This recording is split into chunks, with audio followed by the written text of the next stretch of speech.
এখানে আমি ওদেরকে আলাদাভাবে ফিডিং করাচ্ছিলাম। এটা আমি আগেই বলেছিলাম যে আলাদাভাবে ফিডিং করাচ্ছি। তো দেখি মায়ের বুকে দুধ জমে গেছে অনেক, কিন্তু ওরা টানতে পারছে না, কারণ ওরা এত বেশি দুর্বল যে ওরা টানতে পারছে না। তো আমি একটু ভাবলাম যে কোনোভাবে ওদেরকে মায়ের বুকের দুধটা খাওয়ানো যায় কি না, কারণ মায়ের বুকের দুধটা খেলে দেখা যাবে ওদের জন্য এটা বেশি বেটার হতো।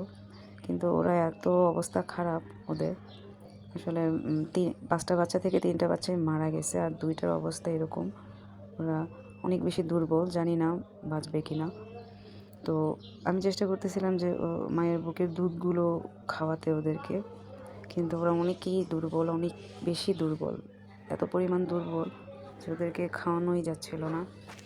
তো দেখা যাচ্ছে যে অলমোস্ট তাদের অবস্থা বেশি ভালো না। যাই হোক, দোয়া করবেন সবাই যে যাতে করে ওরা বেঁচে যায়। আর ওই মানুষগুলোর জন্য বরদোয়া করব নাকি ওদেরকে আল্লাহ হেদায়েত দিবে সে দোয়া করব সেটা জানি না, কারণ মানুষগুলোর জন্য আজকে ওদের এই অবস্থা।